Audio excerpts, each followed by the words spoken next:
Vers 10 mois ou encore vers 2 ans, bon, ce sont de grandes généralités, nous pouvons observer chez les enfants des pics d'affirmation qui vont passer par de l'opposition, par des colères. Certains appelleront ça des caprices.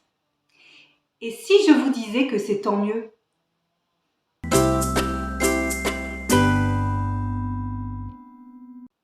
Le tout petit enfant qui arrive au monde n'a que deux postures dans son existence, soit tout va bien, soit tout va mal, et il n'a que les larmes pour nous exprimer que tout va mal.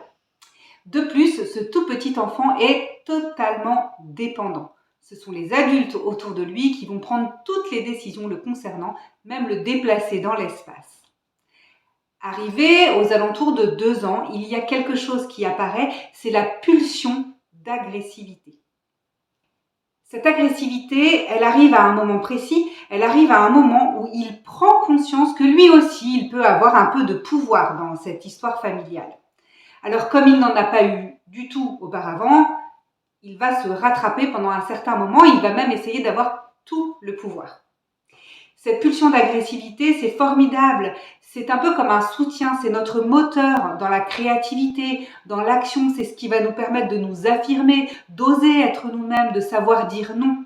C'est très bien d'avoir un peu d'agressivité, c'est encore mieux de savoir quoi en faire, de ne pas se laisser aller totalement à la pulsion et de l'adapter pour réussir à être au monde avec les autres en harmonie et dans la paix. Ressentir de la colère nous permet d'avoir là un indicateur. Il y a quelque chose qui ne convient pas et il s'agit que je m'affirme.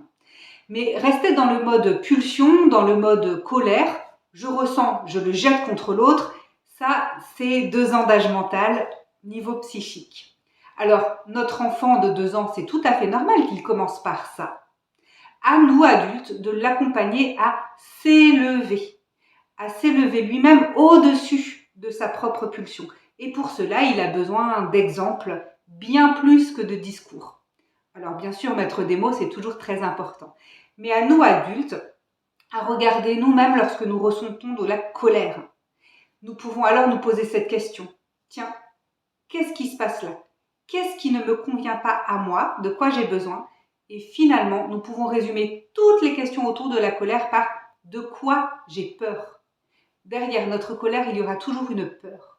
Il est très bon de savoir se poser cette question à nous-mêmes et bien sûr, dans l'éducation de l'enfant, de pouvoir lui poser la question. Tiens, je vois que tu es en colère, je vois que tu es frustré, je vois que tu as besoin de crier. De quoi tu as peur là derrière?